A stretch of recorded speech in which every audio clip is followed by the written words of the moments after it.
You see people who do big things and you automatically say, that guy's so lucky, she's so lucky. You don't know that. You're assuming that. Going to work every day for 20 years and grinding your ass off and then becoming a multimillionaire, that's not luck. That's action and reaction. Quit using the word luck, quit believing in luck, and start believing in work. Start believing in results that come from your actions.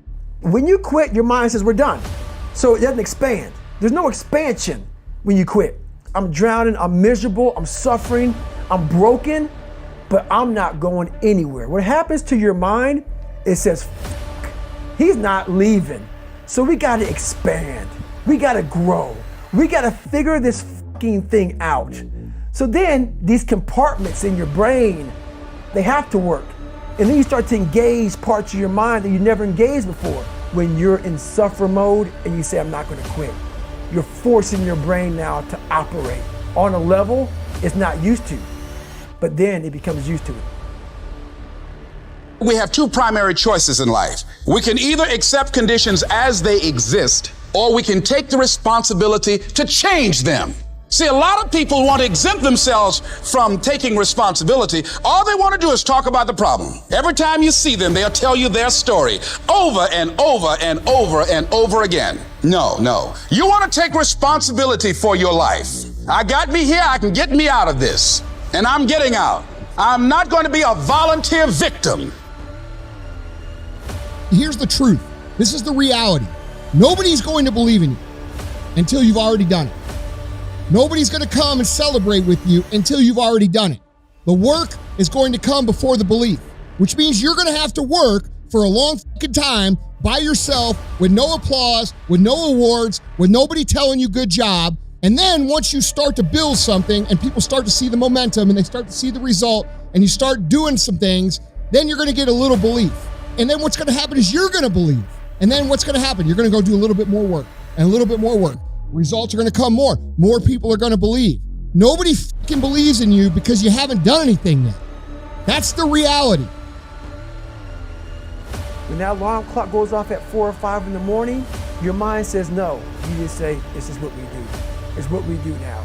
Because to get to where you want to go, the amount of pain involved, the amount of mental pain of how many times you're going to have to do something that you don't want to do to get to where you want to go. There's gonna be more times you do something that you don't want to do than you are gonna want to do it. And that's your new norm. And then once you do this over and over and over again, it becomes like breathing. I don't want to live this lifestyle, but to get to the other side of this, I have to.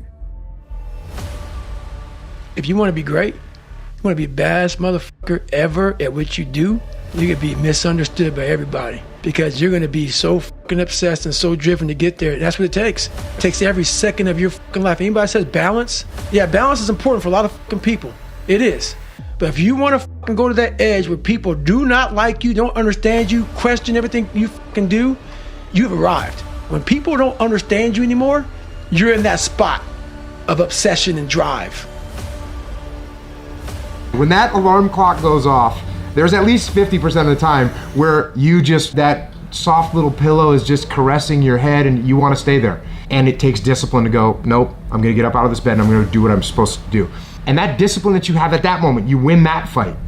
That's a big victory. That pattern will carry out throughout the day because once you're up, well, now that I'm up, I might as well go work out because I'm already up and I feel good that I got up out of bed and I won that battle. Let me go win another battle. I'm going to go get it done. And then when you show up at the office and there's someone that's got a big box of donuts that they're giving away for free, by the way. It's almost like an insult not to take them. But when you've already gotten up early, you had the discipline there, you already worked out, you had the discipline there, and now you see the box of donuts, you're like, no, I'm not gonna eat the donuts. And that discipline carries on throughout the day. So now you take that and you expand that out over a week and a month, and you end up with more discipline. And it starts with that simple act of getting up and getting out of bed in the morning.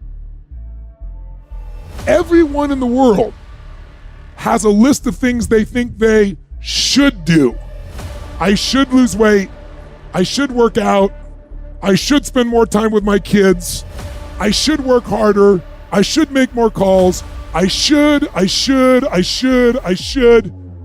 And then you know what? People don't do their shoulds and they get mad at themselves and they what I call should all over themselves. They beat themselves up about it. What changes people is when your should becomes a must. When suddenly the thing you said should happen has to happen. That's when human beings change. It's like if you want to take the island, burn the boats. Because if there's no way to go back, it's amazing what happens when it's a must to do something versus a should.